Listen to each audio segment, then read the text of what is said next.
Hi, can you see this paper? This paper, which is blank, pure, no wrinkles, blank but very clear paper, uncontaminated, not used by anyone. See, I am going to crush it now. How is it now? Look at the wrinkles. See, it has become a multi-figured article. Now I am going to tear it off mercilessly, tearing into pieces. I am going to put it into trash. I am going to dump it into trash. See, trash is there. I am keeping this trash, all the pieces torn apart. My dear friends, this is what happened to me 23 years back. I was looking for a job. I was jobless. It was a big metropolitan city in India. Some of you might have heard about it, Bangalore. I was looking for a job because I didn't have any money. That was a day when I got a ray of hope. There was an interview. I knocked many doors. Finally, one was opened for me. I went there, neatly dressed, with a tie and a coat like this. I just went there. As soon as I reached near the building, there was a receptionist who told me, "Did you come for the interview?" "Yes." I said, "Yes." I was filled with a lot of optimism, enthusiasm and zeal because I was deliberately in need of a job. The receptionist told me, "Climb the steps, the interview is going to be conducted in the 4th floor. I slowly but briskly climbed the steps with a ray of hope, full of zeal, because eventually that was the only door opened to me after 3 or 4 months searching. I knocked the door. The person from inside told me, "Come in." I entered. I just sat down. When I sat down, he asked me, very strange question, "Who asked you to sit down?" I was shocked. I stood up and I stared at him. He stared at me. Then I handed over my file, the resume, to him. "Again," he said, in a very strange, clumsy voice, "Who told you to hand over the resume to me? I don't want your resume." I was on the verge of a psychological collapse. I was feeling that the whole world is down. I was broke. But I controlled my temper.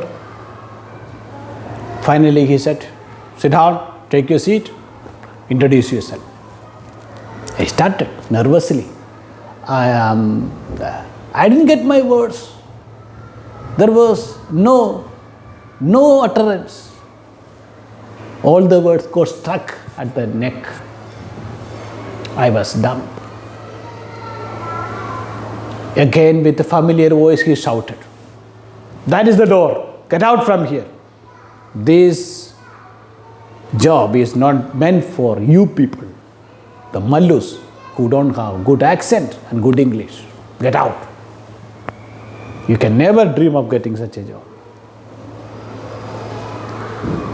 I climbed down the steps with a heavy heart, demoralized, humiliated, dejected, totally exhausted.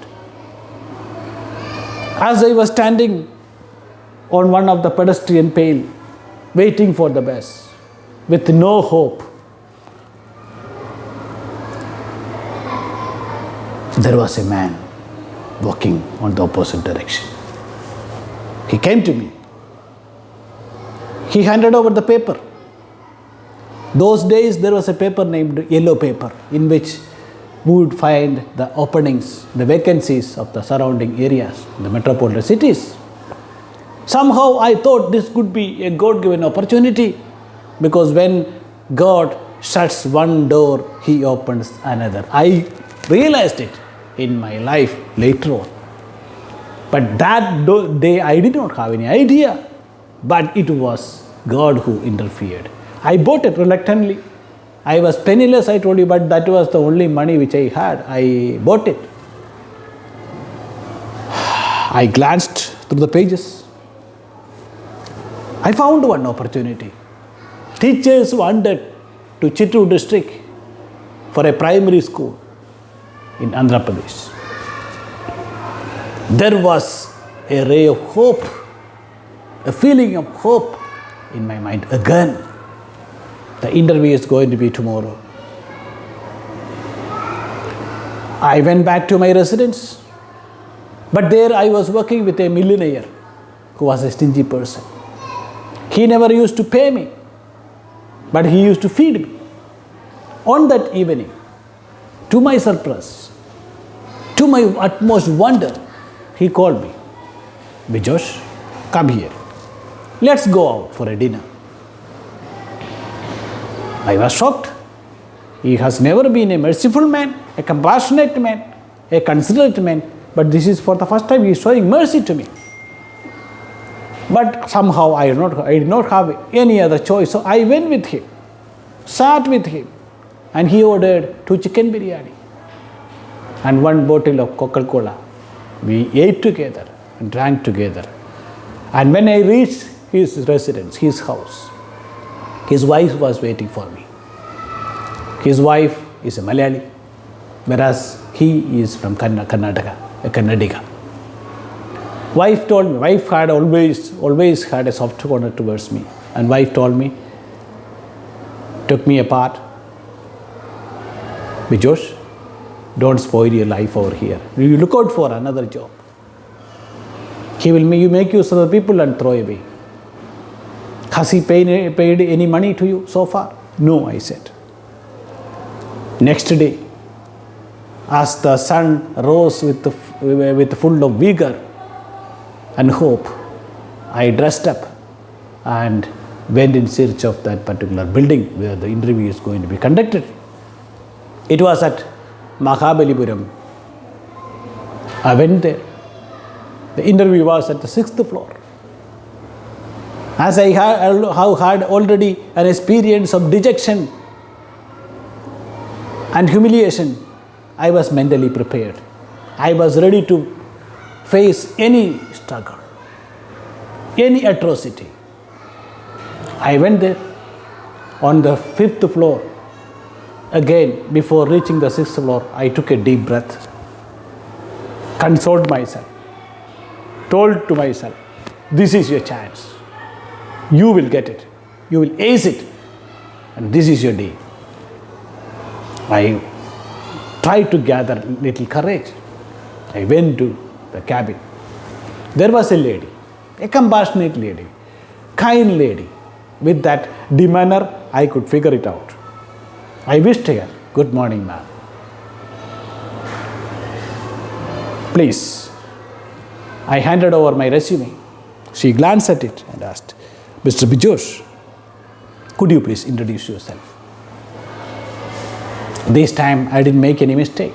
I said, I am Bijosh, I am from this and that. I just spoke. There were words. At the end of the interview, ma'am told me, when can you join? I said, I can join as early as possible, as you say. Then she told me, join on 27th March. The salary which I am offering you is 35,000 without accommodation and food. I was so overjoyed, so jubilant. Although the salary was meager, that was the only hope that I had. I believed in that. On 27th, I packed up everything. I went there. When I reached there, the correspondent of that school, Mr. Sajeev Reddy, was waiting for me.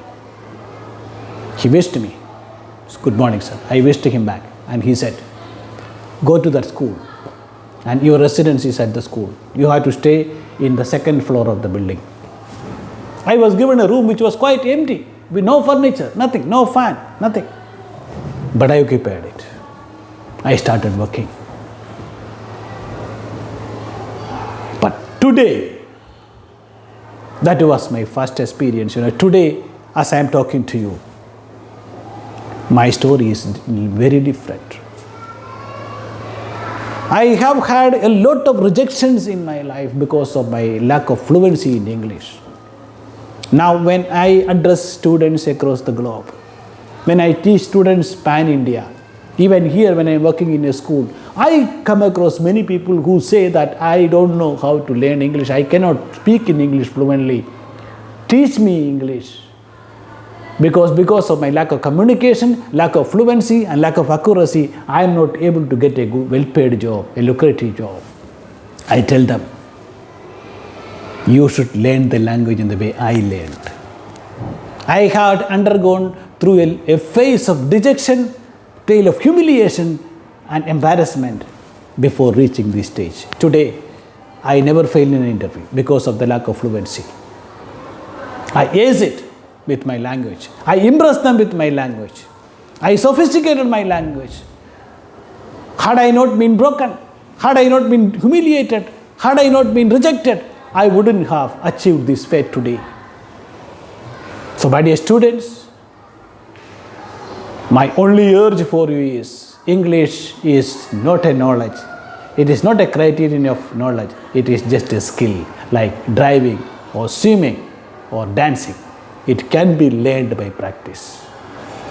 The only way to master English is to do it. Practice it. Practice, practice, practice. And you will have the last laugh. And if you try that within 3 months, nobody will tell you or nobody will reject you, discard you on ground of fluency. So I urge all my listeners to take this up. Those who are willing or those who wish to learn English, adopt this path which I have told you. Go through a phase of dejection. Get into your shoes. Start upgrading yourself, and definitely you will make a great difference in your career and in your life. Thank you very much for listening to me. Thank you once again.